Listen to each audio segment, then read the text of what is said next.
Assalamualaikum warahmatullahi wabarakatuh.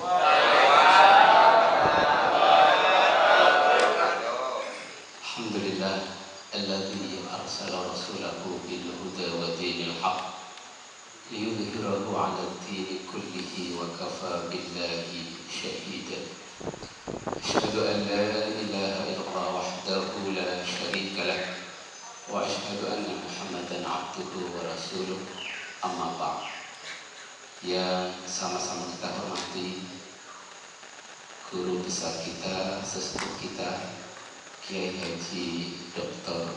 Mulyadi Effendi, kemudian pembina kita Kiai Haji Ali Mustafa Al-Habib MA, para ustadz yang hadir pada malam hari ini cukup banyak. Ada Ustadz Imam Abi Syauqi, Ustadz Ghazi Ali, kemudian Ustadz Godar, kemudian siapa? Ustadz Imin, dan juga para asatidz lainnya. Kemudian ada para jamaah sekalian, keluarga besar KTH, yang mudah-mudahan kita semua dalam bimbingan dan lindungan Allah Subhanahu wa Ta'ala. Pertama-tama marilah kita panjatkan puji syukur kehadirat Allah Subhanahu wa Ta'ala yang telah melimpahkan berbagai rahmat serta karunia-Nya sehingga di malam ini kita dapat silaturahim, dapat thalabul ilmi di majelis taklim PPH. Mudah-mudahan kita semua istiqomah ila yaumil qiyamah. Salawat beriring salam semoga Allah selalu limpahkan pada baginda Rasulullah Sallallahu Alaihi Wasallam, Rasul terakhir yang merupakan suri toladan untuk kita semua, ikutan untuk kita semua.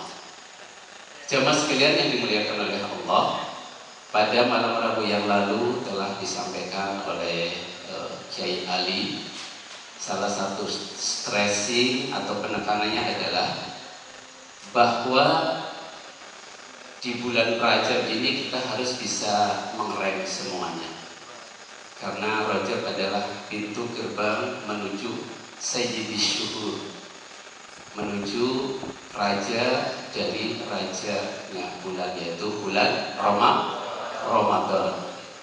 Maka Rasulullah Shallallahu Alaihi Wasallam mengajarkan kepada kita agar memperbanyak doa, yaitu Allahumma barik lana fi Rajab wa Sya'ban wa balighna Ramadan, supaya betul-betul di bulan Rajab dan Sya'ban ini kita diberkahi oleh Allah Subhanahu wa Ta'ala sehingga bisa menyambut Ramadan dengan kegembiraan dan penuh keimanan.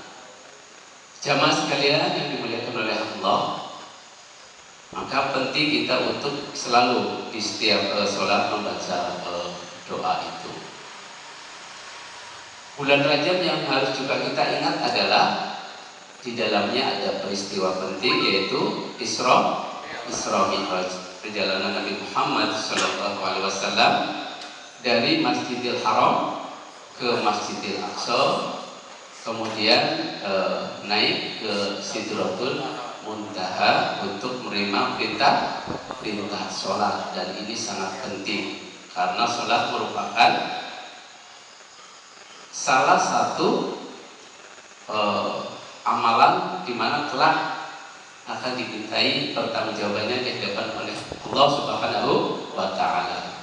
Selamat datang kepada guru kita Kiai Subran Mahmud dari Kampung Raden. Pada saat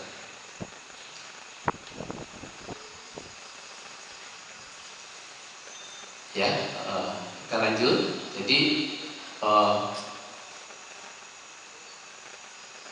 sholat adalah ibadah atau amalan yang mutlak awal akan dimintai pertanggungjawaban di hadapan Allah Subhanahu wa Ta'ala. Jamaah sekalian yang dimuliakan oleh Allah, apalagi yang harus menjadi perhatian kita di bulan Rajab Rajab ini adalah kita harus memperbanyak istighfar pada Allah Subhanahu wa taala. 70 kali atau 100 kali yang kita baca ba'da maghrib dan ba'da subuh. Kita semuanya sudah hafal. Rabbil firli warhamni wa tub alayya.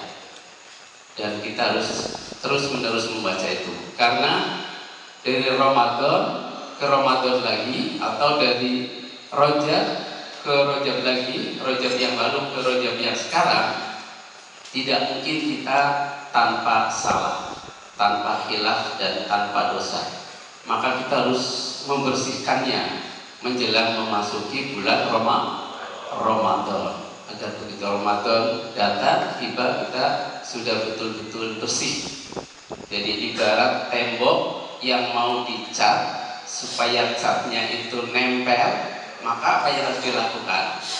Diamplas dulu, ya. Jadi kotoran-kotoran daki-daki kita, baik dosa yang kita sadari maupun kita tidak sadari, dosa yang tampak maupun tidak tampak, yang disengaja maupun tidak disengaja, ya. Mungkin di lampu merah tanpa sengaja, kadang-kadang kan sekarang aneh, ya kan? Begitu kita di lampu merah, depan kita ada motor anak remaja, tapi baju adiknya umur 5 tahun dipakai, ya kan?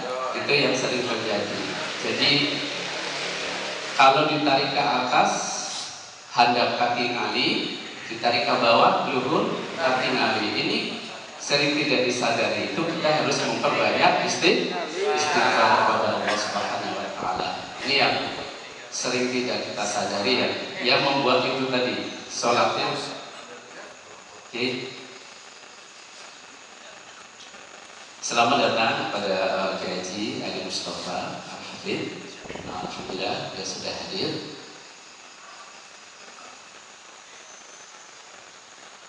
Berikutnya, jadi kita harus memperbanyak istighfar karena itu. Baik dosa yang disengaja maupun tidak disengaja, tampak maupun tidak tampak, harus kita mohonkan kepada Allah Subhanahu wa taala. Jamaah sekalian yang dimuliakan oleh Allah, yang harus kita tingkatkan lagi adalah ibadah wajib kita, juga ibadah sunnah kita, termasuk yang sering kali sampaikan, membaca, melazimkan untuk membaca Al-Quran. Hadirin sekalian yang dimuliakan oleh Allah, terkait dengan membaca Al-Quran ini, dalam suatu hadis diceritakan bahwa Abu Dzar Al-Ghifari pernah meminta nasihat atau wasiat pada Rasulullah. Wahai Rasulullah, beri aku wasiat. Maka kata Rasulullah SAW, alaika bitaqwallah fa innaha ra'sun amri kulli. Jadi bertakwalah pada Allah, karena itu adalah pangkal dari segala urusan. Jadi dengan takwa, insya Allah hidup kita akan menjadi selamat. Dalam sejarah para nabi, para anbiya, orang-orang soleh menjadi selamat oleh godaan dan fitnah dunia karena adanya takwa yang di dalam dadanya. Kasus Nabi Yusuf alaihissalam selamat dari godaan pelakor, ya, kalau istilah sekarang itu karena adanya iman dan takwa di dalam dadanya. Setelah diberi wasiat itu, kata Abu Dzar, zidni, tambahkan wahai Rasulullah. Maka kata Rasulullah, alaika bitilawatil Quran fa innahu, karena membaca Al-Quran itu nurun laka fil ard wa nurun laka fis sama. Membaca Al-Quran itu merupakan cahayamu di bumi dan cahayamu di langit.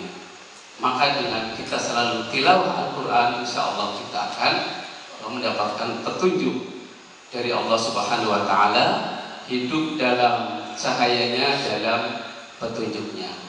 Hadirin sekalian yang dimuliakan oleh Allah, untuk mengisi kekosongan tadi guru-guru kita, kiai-kiai kita belum hadir, maka cukup sekian saja. Kurang lebihnya mohon maaf. Assalamualaikum warahmatullahi wabarakatuh.